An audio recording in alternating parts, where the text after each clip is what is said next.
Good morning, dear participants, and I was invited to give a short overview about the anaerobic wastewater treatment. And my question I have at the beginning to the audience: who have heard about anaerobic wastewater treatment before? Only one person? No, two. Oh, sorry, only two persons. So, the others not? You never heard about something about this? No? Yes, heard. Yes, heard. In which framework? In Norway. In Norway, okay. Yeah. The others? Okay. So, then I would give an overview over the basic understanding of the biological processes, a little bit on the anaerobic processes in comparison to the aerobic processes, and then we go to the technical application. That means we will have a look a little bit on reactor design, and then we compare and look what are advantages and disadvantages of these reactor designs and for which applications they are used for. So we have here a very simplified reaction equation degrading the substances glucose. And what we see when we do it aerobically by bacteria, we of course have the need of oxygen. That's obvious. And the products are carbon dioxide mainly and energy for the bacteria. And on the other side we have anaerobic processes, and here the glucose is converted to methane and carbon dioxide as well. And the main difference is the energy when the bacteria receive the profit of energy.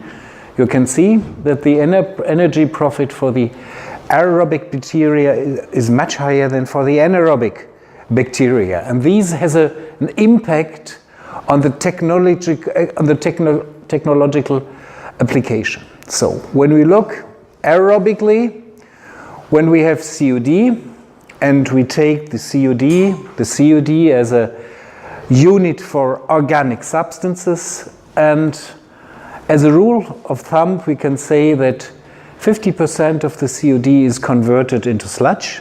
That means new biomass by the reproduction of the bacteria, and 50% is used for the energy production for the bacteria, for example in the form of heat, but they need oxygen. The anaerobic degradation is a little bit different. Here we have 90% of the COD is converted into methane, as a methane and carbon dioxide, means gas, and only 10% is converted into sludge, into bacteria mass, because the bacteria have much longer generation times and the growth rate is much lower than the aerobic bacteria. This is one aspect. And this is one of the benefits of the system, that the production of sludge in the anaerobic system is much lower than in the aerobic system, because sludge is a biomass, is a product, and I have to deal with. I have to find a strategy to deal with it. And the anaerobic degradation is very complicated because we have different groups of bacteria. They're interacting, and we have, in general, we have to say we have 4 steps. We have the hydrolysis, we have the fermentation processes, we have the acidification or formation of acetates, and then we have the final product. This is the formation of methane. So we have different bacteria. They have to work together in this process. And the first step is the hydrolysis. That means the contents of the wastewater, for example industrial wastewater, consists of proteins, of carbohydrates, and of lipids. And the first step of the degradation is the hydrolysis. That means cutting bigger organic compounds into smaller ones, like this one, or like fatty acids. And this is a process which takes a little bit of time, and this is very often the bottleneck of the whole processes. That means the reaction rate is controlled by the hydrolysis. Hydrolysis is made by enzymes of the bacteria in the cell, but also mainly as exoenzymes, which are on the surface of the bacteria as well. And these products are then going into the next processes, where we have a fermentation. That means the bacteria are producing lower organic acids like propionates or butyrates, and then the acetogenic bacteria are making from these acetates, and the bacteria, the acetotroph bacteria, are then converting this to methane and carbon dioxide. This is the main pathway of the degradation. But in parallel, there are also other processes, because there are other species which are able to produce methane from the hydrogen and make these on the bacteria group, which is called hydrogenotroph bacteria. And all these bacteria are interacting. For example, the acetogenic bacteria and the methagenic bacteria, they live in symbiosis, and they have to react and interact in between. So you can see it's not an easy process, and this is also very important to understand the process, what you have to look for, and how to control the processes on a technological base. So, and when you look here, for example, for the aerobic bacteria, which live in the other environmental condition, then we have here different bacteria, carbon-using bacteria or nitrifying bacteria here, and they have a retention time which is in the range of minutes to a few hours. That means every 5 or 10 hours they are reducing themselves and they are doubling themselves. So we have very short generation times.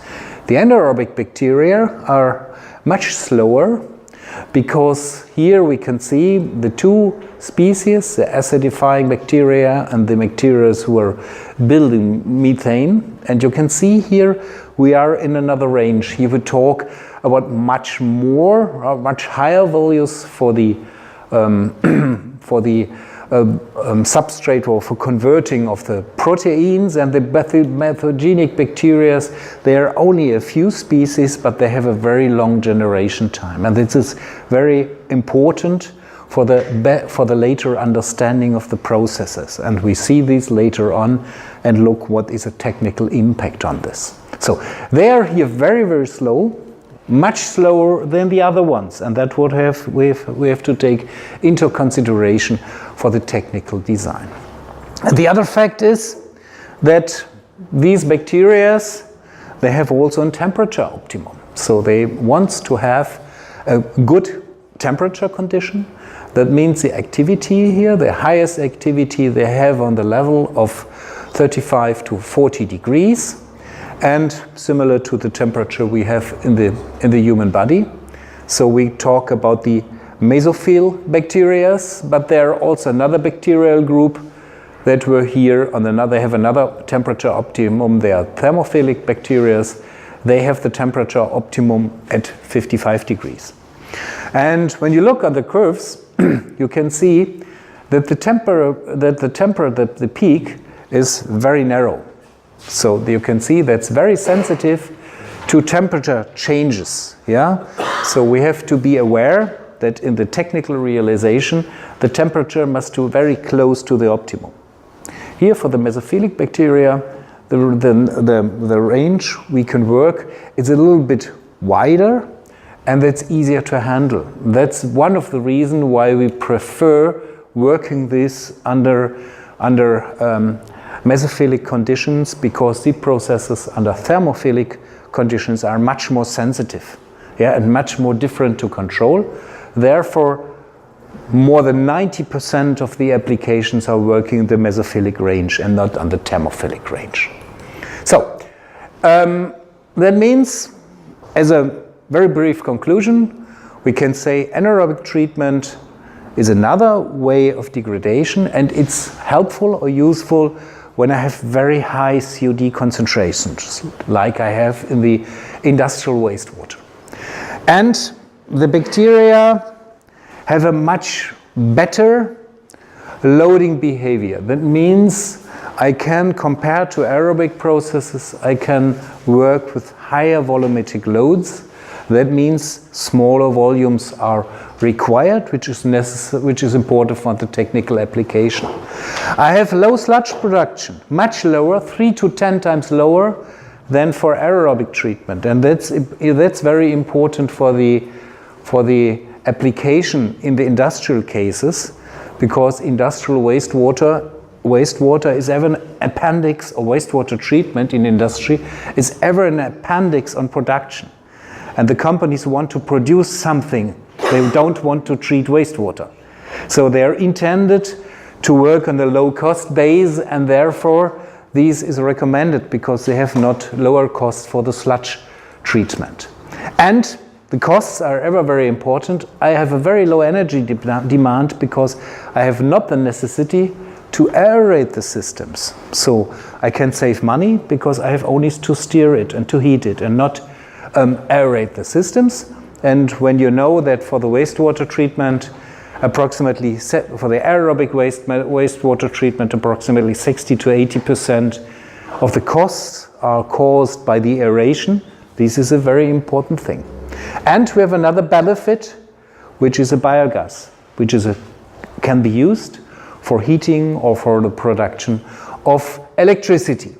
And in general, it's more costly than aerobic treatment. And another benefit is, especially from industrial productions, where I have sometimes very hard or very non-biodegradable substances which cannot be degraded under aerobic conditions. They can be converted under anaerobic conditions.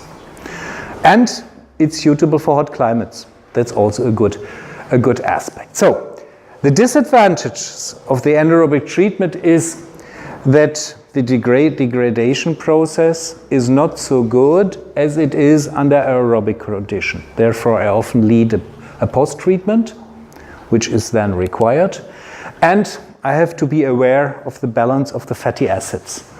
That means, you have seen, fatty acids are an intermediate product, and when I have too much of them, this will disturb the process. That's what we see later on.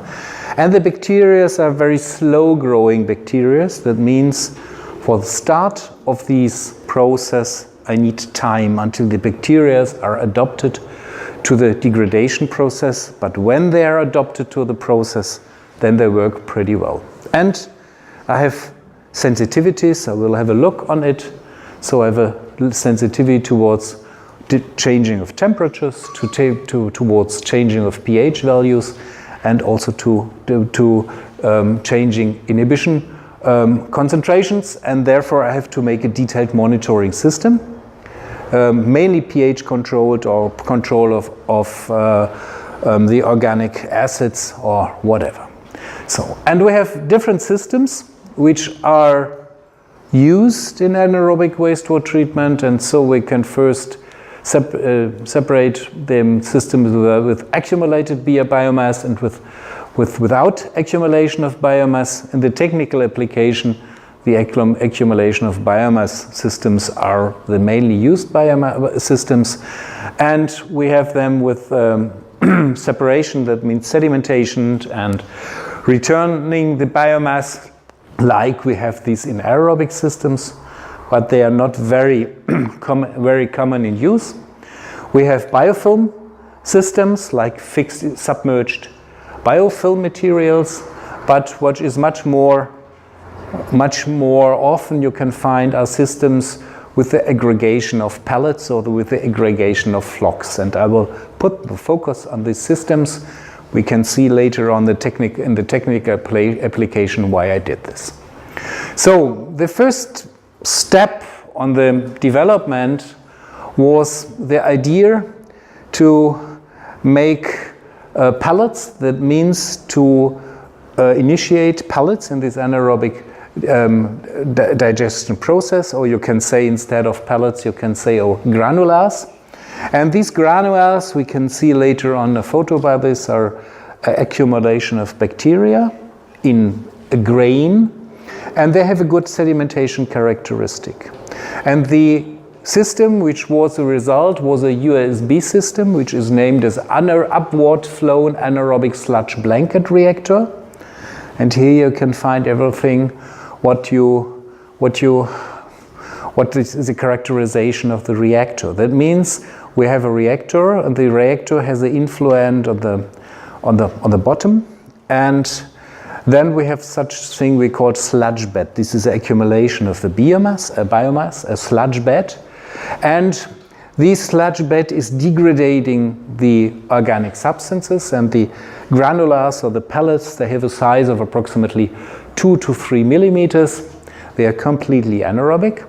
And then we have a bed of this sludge, and the wastewater is transported through the sludge. Biogas has been formed, and it goes up in form of gas bubbles.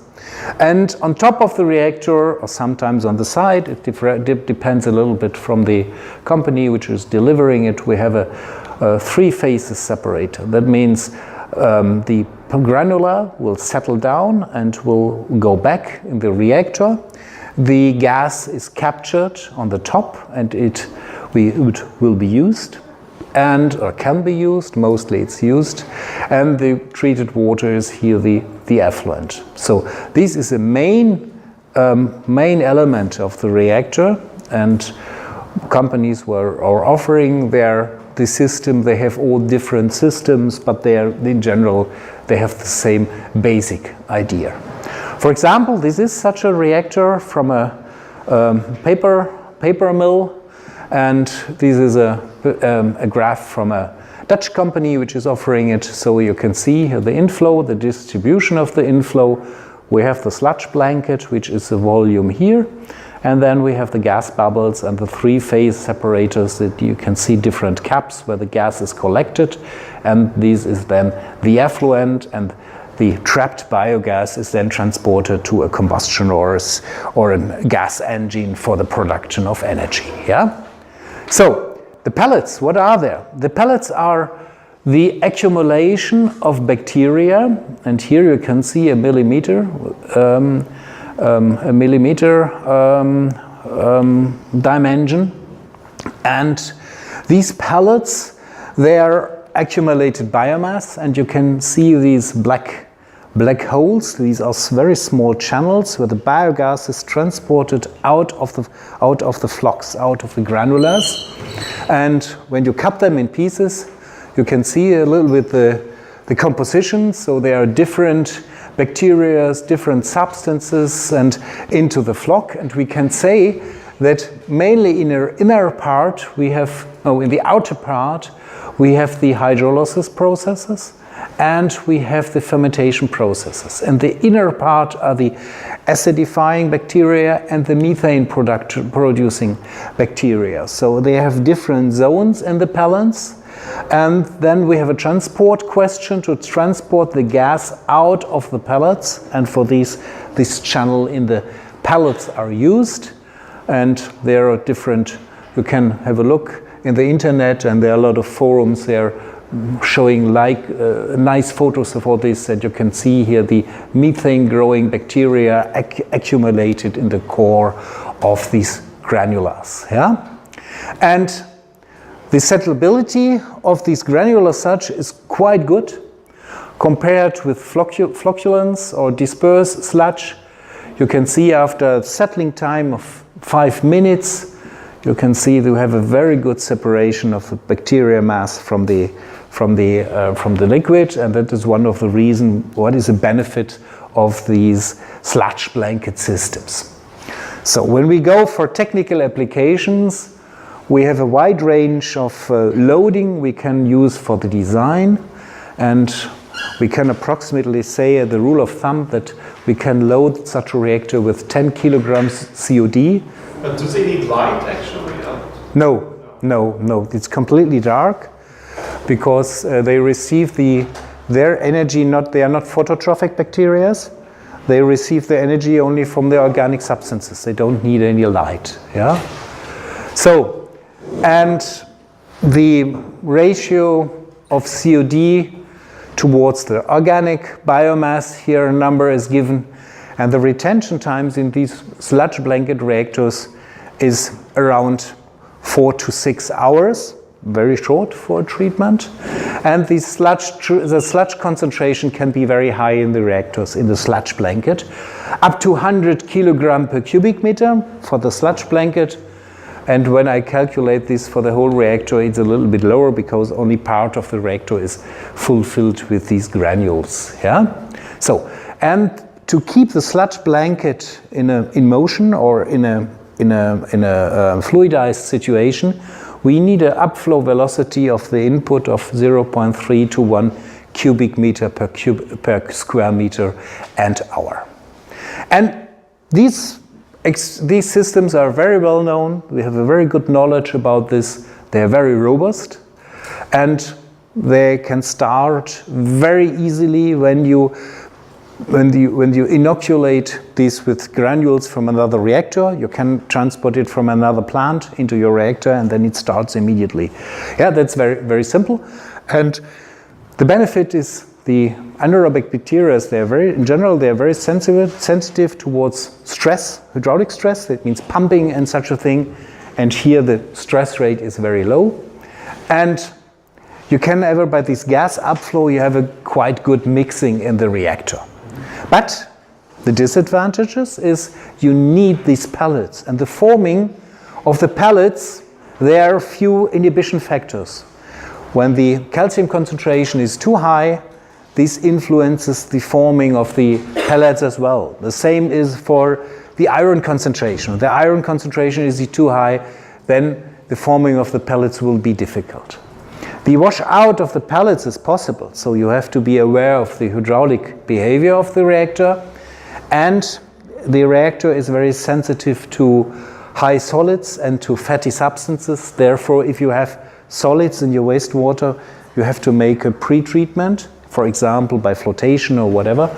Yeah, we had a pilot plant working with this system that was from the starch industry, and therefore we had a unit for removal of the solids by flotation, and then we had a hydrolysis, and then the USB reactor as well. And then the development went further because the idea was to compensate to reduce the volume of the reactors, and the next step of the development started. The next step is derived from the USB system, was the expanded granular sludge system. The same general idea, but another reactor design. Because the idea was to extend the sludge blanket, to have much more biomass, and to have a higher activity in the reactor. So they started to make taller constructions and use much more height, up to 27 meters. That's the highest reactors we have at the moment. It's very interesting for the industrial companies because they want to save space. Yeah, they want to have the space for their production and not for wastewater treatment. So they say if we go into the height, we're interested in it. And then they started to install a recirculation to have a better distribution of the system, and you have much more biomass in the system, so it's much more effective. And you could increase the volumetric load from 10 up to 20 kilograms per cubic meter of day given as COD load. So the reactor design is a little bit different. So the reactor is much taller. You have a higher reaction rate or reaction zone for the sludge blanket, and you have to keep the sludge also in the fluidized system. Therefore, you have very often a recirculation. That means you take water from the effluent and put it back to the influent to fluidize the reactor and to dilute the influent. And we have this three-phase separator, and on top the biogas and the effluent like we had before. And also here, companies are doing this as a EGSB reactor, which is now a very common unit. So benefits are we have a higher volumetric load, we have a good mass transfer from the soluble substances into the pellets, into the granulars, as well from the gas into the liquid due to the high turbulence. Yeah? We have a very low sensitivity to solids because the bed is much better fluidized, and we can also treat very high concentrated wastewater due to the fact that we are recirculating the wastewater and we have a very low area demand for the reactors. But I need energy for the recirculation. I have to install pumps to do this, and mainly organic substances which are dissolved are degraded. That means I have lower degradation rates for organic solid materials. Yeah. So, and then the next step started again. So it was not efficient enough, and the next started. Then the companies who offer this started to build other reactors which have a much higher reaction rate. So they started to build 2 reactors in one column, and they have a higher loaded part in the bottom and a lower loaded part in the upper size of the reactor. And very often this is used also as well with circulations as well. And the lower part works mainly with the pellets, with the granular, and the upper part works with flocks, which are discharged from the lower part. Yeah. So this is also a company offering this. So we will have 2 3-phase separators, one for the higher loaded lower part, and the second one for a lower loaded upper part. So we have 2 different areas of biodegradation. And what is important, this internal circulation reactor has an internal recirculation because there's a pipe installed in the middle of the reactor, and we have a recirculation which works. We have an upflow vector or upflow velocity by the gas rising up, and this causes also a downriser, where the downrising processes, where also water is transported from the top again to the bottom and can be treated the second time. So this is an example for such a IC, internal circulation reactor, from a brewery in Germany. They have here the big tank. They have separated the hydrolysis from the degradation, from the methanization. That means this is a fermentation reactor, and here they have 2 IC reactors. You can see very tall, very small sizes, and they degrade or they treat their wastewater in these columns as well. So you can have again much higher volumetric loads from 25 to 20 kilograms per cubic meter a day, a maximum. The retention time is reduced. That means we have smaller reactor volumes, but you need higher velocities for the fluidization of the reactors. The other data I will skip now. And that's a benefit of these systems. You have as well a good mass transfer. You have a very easy internal recirculation, and you have a low area demand as well. But the problem is that when you have peak loads, there's a risk that pellets are relocated, brought in the upper part of the reactor, and that is one of the disadvantages of the system. Now we have 3 systems, and the question is, what is a practical application? What is in use? And there was a survey made a few years ago, and you could see that most of it's difficult to see. We have approximately in Germany up to 100 anaerobic wastewater treatment plants for industrial application. Not all of them took place in the survey, but the number was 70, so that is really a representative number. And most of them, nearly 70% have these EGSB system. So you can see that this is really a widespread system for industrial wastewater application. This is followed by the USB reactors, and there were only a very small number are other reactor designs. So you can see these sludge blanket systems have really a very strong market position in industrial anaerobic wastewater treatment. And when we have a look on when we have a focus on that, we can see also the EGSB system is the most important system. So, what are now the factors which are affecting the anaerobic degradation? Of course, the main issue is the concentration of the wastewater. What is the concentration of the wastewater? And when I'm in the industrial application, we have concentrations in the wastewater from 2 gram COD per cubic meter, which is quite 2 kilogram per cubic meter, which is quite very low, up to 200 kilogram per cubic meter when we have a very high concentrated wastewater, for example, from the sugar industry or other applications as well. Problems very often are the nutrients, because the nutrient composition are not comparable to domestic wastewater. Very often we have a lack of phosphorus in industrial wastewater, which is necessary for the growth of the bacteria. So you need a dosing of phosphorus or phosphoric acid. Sometimes you have very high range of organic acids. You have to be aware of it. And you must be aware of the temperature, of the alkalinity, and so on. And we have inhibition processes. And for the inhibition, I give an example later. 2 substances are very, very important. One is the nitrogen, mainly in the form of ammonia. That ammonia is inhibiting the processes.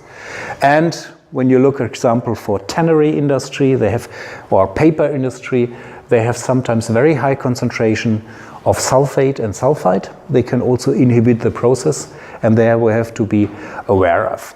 And sometimes, depending on the wastewater you're receiving from the industry, trace elements are missing, and you have to add trace elements to guarantee that you have a bacterial growth. So what will happen when you have an overloading of the reactor, when you have too much load on the reactor?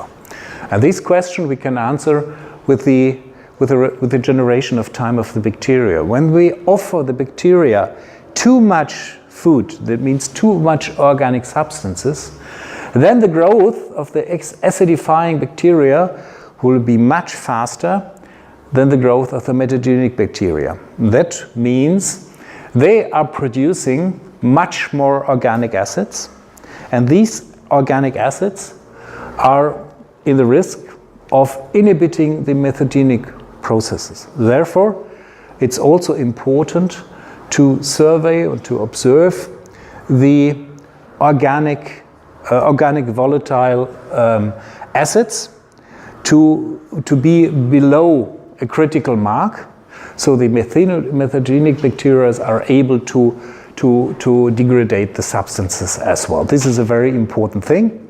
And sometimes operators of the plant, when they see that the pH value is dropping down due to too much organic acids, they add caustic soda to bring up the pH on a higher level again.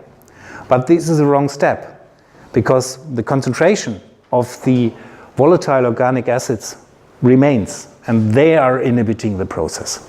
Yeah, so you have to stop the loading, wait until the organic substances are reduced, and then you can proceed with the loading. The other effect is, for example, here the inhibiting, and this is the inhibition, and this is only one example. This is the inhibition with H2S, and here not the sulfide is inhibiting the process. It's mainly the H2S.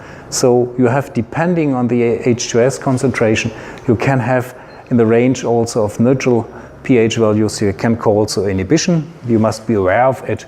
There are possibilities to reduce the H2S, but this is another lecture as well. So, what is the benefit of the anaerobic wastewater treatment? Of course, one of the main benefits is the production of biogas. We can use it. Yeah, you can make energy from it. You can burn, you can put it in the combined heat and power unit in a generator, and with the heat you produce, you can heat the reactor, but you have excess heat. You can give this into the industrial process. And you produce energy as well by your generator. Yeah? You have very small reactor volumes due to the higher activity.